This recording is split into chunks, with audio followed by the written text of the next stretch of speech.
जय गुरु गहन कथा नारायण मिश्र चैनल को एवं तार आउ एक नूतन अध्याय को विज्ञ श्रोता और दर्शक मान स्वागत करुच्ची मु नारायण मिश्र। आज आम गोटे साधारण विषय विषय आलोचना करवा शिष्टाचार अर्थात भल व्यवहार। भल व्यवहारटा कौन सीटा आपण मैंने जीवन सारा भितर तौक जो मानक 40 50 60 70 वर्ष है जाणीगले जे भल व्यवहार कौन खराब व्यवहार कौन। आम जिते कौन कड़ा भाषा क्या कहूँ बा क्या अपमानित करने को चेष्टा करूँ क्या गाड़ी गुलज करूँ रागे आम तो रागी जाऊ आमर हिताहित ज्ञान रहे आम क्या कहूँ कौन कहूँ तेणु से तार जो रिपरकेसन तार जो प्रतिफलनटा प्रत्येक कमर गोटे एव्री एक्शन हाज इट्स ओन रिएक्शन। तेणु रिएक्शनटा कौन हो मन भितर सी किसी कहू नहीं अर्थ नुह जे सी किसी भावु नहीं मन भितर किसी आघात है से आघातटा केबे से भूली पारिबो नहीं से जवाब देलानी अर्थ नुह आपन ताकू दुर्व्यवहार करदेले से किसी उत्तर देलानी ता अर्थ नुह जे से आपण दुर्व्यवहारटा को एक्सेप्ट करवा ग्रहण करगला से मन भितर ताकू रखिला सेटा से बहुत दिन पर्यंत रखिबा आपण भूली जाई पारती किंतु से भूलिबो नहीं। आपण थरे भाबंतु विभीषण को गोईठा मारी रावण विदा करदेला फल कौन है विभीषण तो राम का आश्रय गला परम ब्रह्म का आश्रय नहीं गला रामचंद्र ता कथारे ताको सब बहु विषय पचारे और से भी बतई बाती देला लंकार कौटी कौन अच्छी।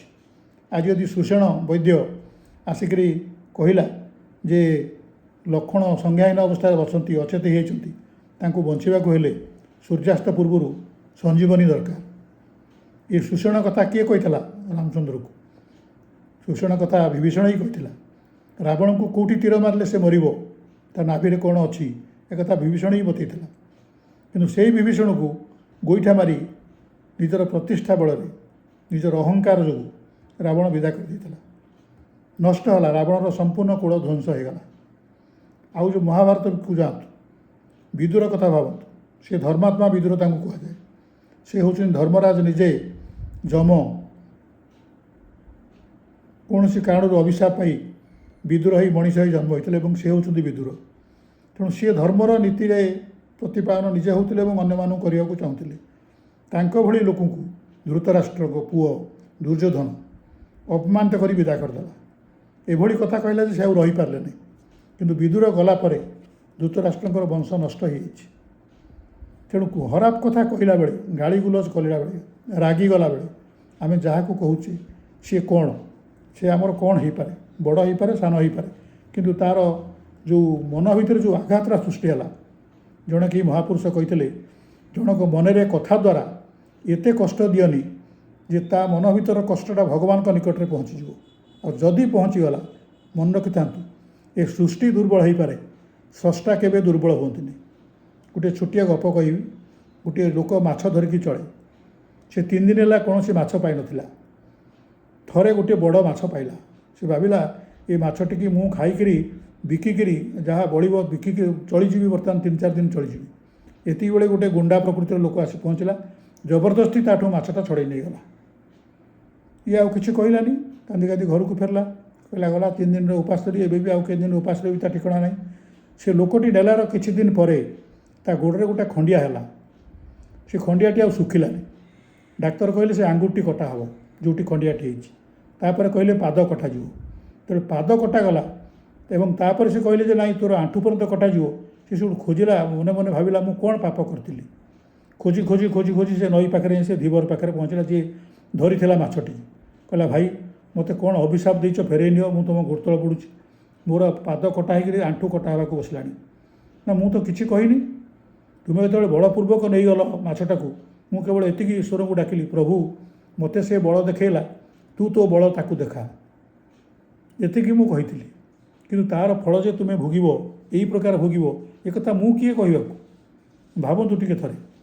आउ गोटे उदाहरण शुणु गोटे लोक आईसीयू रे पड़ी एवं ताकू पाखु जो आम गलु पचारू से कहले आप जानते आईसीयू कौन मु कहली हाँ इंटेंसिव केयर यूनिट से सब कहला जे मुझे पढ़ी जापारे जे मोर आउ 10-15 मिनट अध घंटा कि घंटाए भितर मोर मृत्यु घट मुझे तेज आप कांदुंट कहीं समस्त मरती आप मरबे एथर कांदार कौन अच्छी ना मु कांदुची गोटे वाक्य से उत्तर देला ମୁଁ ମୋ ଜୀବନରେ ଯାହା କରିବା କଥା ତାହା କରିନାହିଁ, ଯାହା ନ କରିବା କଥା ତାହା କରିଛି। ଆମେ ପଚାରିଲୁ ଯେ କ'ଣ ପ୍ରକୃତ କରିବା କଥା ଥିଲା ଏବଂ ନ କରିବା କଥା ଥିଲା। ସେ କହିଲା ଯେ ମୁଁ ମୋ ଜୀବନରେ କାହାକୁ ସାହାଯ୍ୟ କରିନାହିଁ। ମୋର ପ୍ରତିଷ୍ଠା ଥିଲା, ମୋ ପାଖରେ ପ୍ରଚୁର ଟଙ୍କା ପଇସା ଥିଲା, ଜମିବାଡ଼ି ଥିଲା, କ୍ଷମତା ବି ଥିଲା, ପୋଜିସନ୍ ଥିଲା। ମୁଁ ଯେଉଁ ଚୌକିରେ ବସିଥିଲି ସେଥିରେ ଯାହା ମନ ତାହା ମୁଁ ଚାହିଁଲେ କରିପାରିଥାନ୍ତି। ମୁଁ କିନ୍ତୁ କାହାକୁ ତ ଗୋଟେ ପଇସା ଦେଲିନି, ଦରକାର ଲୋକଙ୍କୁ ସାହାଯ୍ୟ କଲିନି ଏବଂ ତା ଜାଗାରେ ଯେତେକ ଅଭାବୀ ଲୋକ ଯେଉଁମାନେ ମାଗିକି ଚଳୁଛନ୍ତି, ଯେଉଁମାନେ ସଦାବେଳେ ଅନ୍ୟର ଉପରେ ଦୟା ଉପରେ ନିର୍ଭର କରୁଛନ୍ତି, ତାଙ୍କୁ ସମାଲୋଚନା କଲି, ତିରସ୍କାର କଲି, ହସିଲି ତାଙ୍କୁ ଦେଖିକିରି। ଅନ୍ୟର ଅଭାବ ଦୁଃଖକୁ ଦେଖି ମୋତେ ହସ ମାଡ଼େ। ମୁଁ ସେଇ ଅହଙ୍କାରଟା ମୋର ବର୍ତ୍ତମାନ ଭାବୁଛି ଯେ ଯଦି ଖୁବ୍ କମ୍ରେ ତାଦେହରୁ କିଛି ଲୋକ ଦେଖା ହୁଅନ୍ତେ, ମୁଁ ଗୋଡ଼ତଳ ପଡ଼ି କ୍ଷମା ମାଗନ୍ତି। କିନ୍ତୁ ସେ ଆଉ ଦେଖା ହେବେନି, ନା ମୁଁ ଆଉ ଗୋଡ଼ତଳ ପଡ଼ିବା ଅବସ୍ଥାରେ ବି ନାହିଁ। ତେଣୁ ଏଗୁଡ଼ାକ ମୋର କରିବା କଥା ନୁହଁ, ମୁଁ କରିଛି। ମୋର କରିବା କଥା ନୁହଁ କିନ୍ତୁ ମୁଁ କରିଛି। କ'ଣ କରିବା କଥା ଆପଣ କରିନାହାନ୍ତି, ଏ ତ କରିବା କଥା ନୁହଁ ଆପଣ କରିଛନ୍ତି। କ'ଣ କରିବା କଥା ନା ନାହିଁ, ମୁଁ ମୋର ଯେତେ ପ୍ରକାର ଲୋକ ଚିହ୍ନା ପରିଚୟ ବନ୍ଧୁବାନ୍ଧବ ଯେତେ ଲୋକ ଅଛନ୍ତି, ମୁଁ ତାଙ୍କୁ ସାହାଯ୍ୟ ତ କରିନି ଏବଂ ତାଙ୍କୁ ଅପମାନିତ କରିକି ଫେରେଇ ଦେଇଛି। ଏଗୁଡ଼ାକ ମୋର କରିବା କଥା ନୁହଁ। କିନ୍ତୁ ମୋର ଯେଉଁ ଦାନ ଧର୍ମ କରିବା କଥା, ମୋର ଯେଉଁ ଯେତିକ ଥିଲା, ମୁଁ କିଛି ତାଥିରୁ ଅନ୍ୟମାନଙ୍କୁ ଦେବା କଥା, ମୁଁ କାହାକୁ କିଛି ଦେଇନି। ଆଉ ମୁଁ ଜାଣିନଥିଲି ସେତେବେଳେ, ଜାଣିଥିଲି ଜ୍ଞାନ ଅନୁସାରେ ଜାଣିଥିଲି, କିନ୍ତୁ କେହି ଭାବନ୍ତି ନାହିଁ ଯେ ଆମର ବି ଦିନେ ଆସିବ ଏସବୁ ଜିନିଷ ଥୁଆ ହେଇଥାଉ, ଆମେ ପଳେଇବୁ। ଜମିବାଡ଼ି ବଢ଼ିବାକୁ ଆମେ ଚେଷ୍ଟା କରୁଛୁ, ସୁନାଠୁ ଆରମ୍ଭ କରି ସମସ୍ତ ସମ୍ପତ୍ତି ବାଡ଼ି, ସ୍ତ୍ରୀ ଘରେ ଥିଲେ ବି ଅନ୍ୟ ସ୍ତ୍ରୀ ବା ଝିଅମାନଙ୍କ ପ୍ରତି ଆମର ଲୋଭ ଆସୁଛି। ସବୁ ଜିନିଷ ପ୍ରତି ଆମର ଲୋଭ ରହୁଛି ମଲା ପର୍ଯ୍ୟନ୍ତ। ଆମେ ଜାଣିକରି ମଧ୍ୟ ଯେ ସବୁ ଜିନିଷ ଏଇଠି ରହିଯିବ, ଆମେ କିଛି ନେଇକରି ଯିବାନି। ତେଣୁ ସେ ଲୋକଟି କହୁଛି ଯେ ICUରେ ଥରେ ପଡ଼ିଲା ପରେ ମୋର ଯେଉଁ ରିଅଲାଇଜେସନର ଯେଉଁ ଅନୁତାପ ଆସୁଛି, ତା'ର ପ୍ରତିକାର କିଛି ଆଉ ମୁଁ କରିବା ଅବସ୍ଥାରେ ନାହିଁ। ମୁଁ ସେଇଥିପାଇଁ କି କାନ୍ଦୁଛି। ତେଣୁ ଯାହାଟା ଆମେ କହୁଛେ, ଯାହାକୁ କହୁଛେ, ତା ମନ ଭିତରେ କି ରିଆକ୍ସନ୍ ହେବ ସେଇଟା ଦେଖିବା କଥା। ଆଉ ନ ଦେଖିଲେ ଆମେ ଆଜି ନହେଲେ କାଲି ନିଶ୍ଚୟ ଅନୁତାପ କରିବା। ଆମେ ଭାବୁଥିବା ଯେ ଆପଣ କେଉଁ ଭଲ ଲୋକ, ଆପଣ ମୋତେ ପଚାରିବେ ଆପଣ କେଉଁ ଭଲ ଲୋକ କି, ଆପଣ କ'ଣ କାହାକୁ ମନ କଷ୍ଟ ହେଲା ଭଳିଆ କଥା କହିନାହାନ୍ତି? କହିଛୁ, ମୁଁ କହିନି ବୋଲି କଥା ନାହିଁ। କିନ୍ତୁ ବଡ଼ମାନଙ୍କୁ ଯେତେବେଳେ କୁହାଯାଏ, ସାନମାନେ କହନ୍ତି। ଆମେ ଶିଖିଛୁ ଯେ ବଡ଼ମାନେ କହିଲା ବେଳେ ଆମେ ଶୁଣିବୁ, ଆମ ମନ ଭିତରେ ରଖିବୁ, ଆମେ ସାଙ୍ଗେ ସାଙ୍ଗେ ପ୍ରତିବାଦ କରିବୁନି ବା ତାଙ୍କୁ ଅପମାନ ଦେଲା ଭଳିଆ କଥା କହିବୁନି।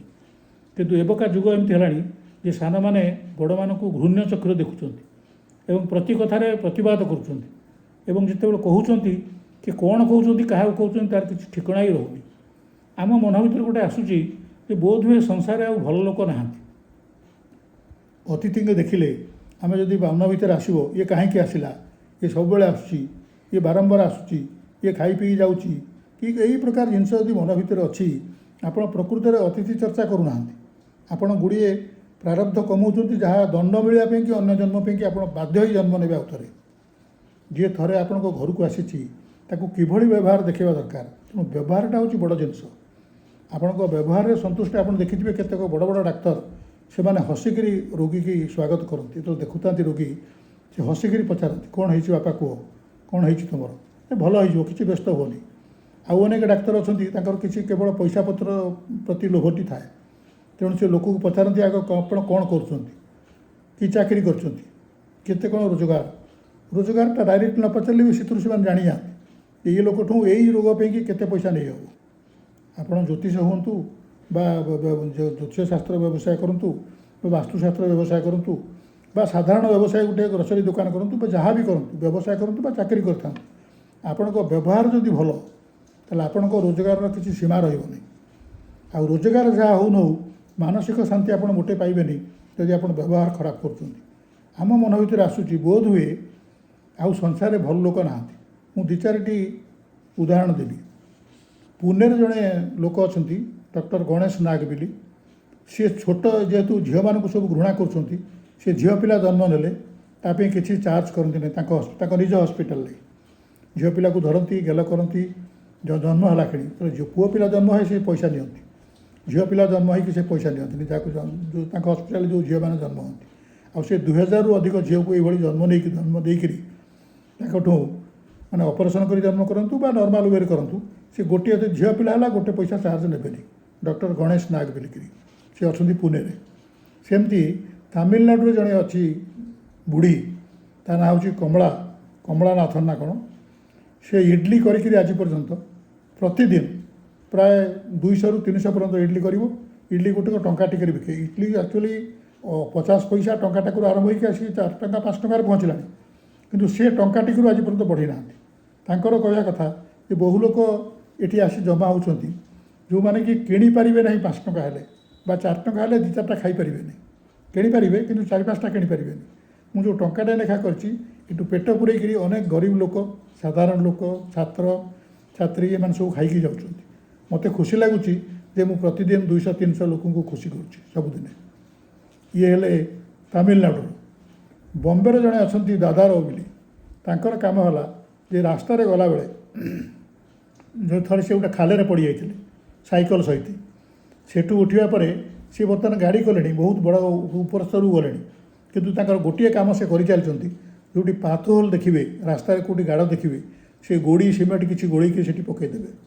से खालटा को बंद करेंगे एपर्यंत 1500 ରୁ ऊर्ध्व खाल से बंद कर सारे कम है से देखला मैंने से अटकबे पाखे सब सीमेंट आ गोड़ी थाए से मिसेकरी पा भी थाए मिसेकरी से खालटा को बंद करदेवे जदि अधिक दरकार पड़ा पाख गाँव साहाय्य नेबे किंतु खाल रास्तार थी खाल को बंद करवा हूँ काम 1500 ରୁ ऊर्ध्व खाल ये से गत 3 मास भितर बंद कर सारी आगुरी तो कौन के करेंगे करीमाल बोली जड़े अच्छा वेस्ट बेंगल सी बाइक टाक आंबुलांस परिवर्तन कर स्त्री मरीगला बेले सी आंबुलांस डाकिले कहीं आसिले आंबुलांस जी आसला पैसा भी दे पारे एत चार्ज तापर से साइकेल गोटे रोगी नवा सकाशे व्यवस्था कर साइकेल आंबुलांस खदाई मेसीन तैयार कर लगे से मेसीन चलो से साइकेल मैंने स्कूटी भाया चलुची आंबुलांस खदाई गाड़ी भाया गोटे छोट गाड़ी भाया कर खंदाई से रोगी की टेलीफोन नंबर तक पब्लिक कर जो चाहिए सब बड़े पेपर निजे हाथ खर्च कर आडभटाइजमेंट दिखती जो मान रोगी दरकार आंबुलांस पाऊना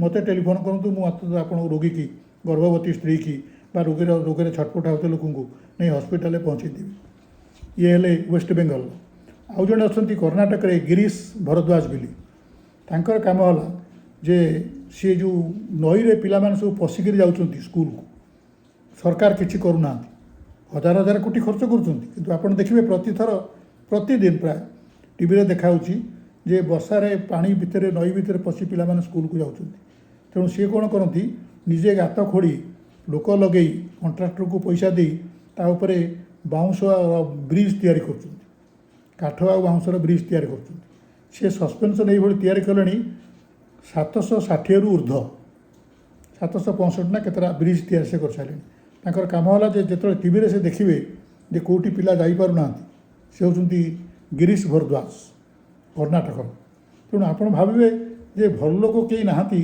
सब गले चली तेणु जो पर उपकार करने आप व्यस्त हो पड़े ये जो 5टी मु कहली पुनेर तमिलनाडुर बॉम्बेर वेस्ट बेंगल पश्चिम बंगर आ कर्णाटक जो 5टी लोक ना कहली एक समस्ते जानते यहाँ न्यूज होती मैंने किभली काम कर तेणु आप पर उपकार जो निजर मनटा को देवे आपण शरीर बाप माँ देते आपणकर पाठ पढ़ा गुरु देते आउ पानी पवन ये सब भगवान देते जंत्र सब भर खर्च सब चलती आप मागणार बहुत जिन पाई शरीर सहित एवं तो पाइबार काम हूँ भगवान कथा है आप यहाँ लगातु अन्य कम जिते बड़े अन्य कम लगे आपंकर पुण्य हम आप शांति रे अवशिष्ट जीवन आप भले कट प्रारब्ध भी आप रही किसी खराब जिन किसी रही आर जन्म को दंड पाइबा गोटे छोट एग्जांपल देवी जे थरे अर्जुन श्रीकृष्ण जाऊे समुद्र कूल बाली गोटे लोक भिक मागुला अर्जुन कहले तू कहीं भिक मागुचु तू परिश्रम करूँ ना नाई मोर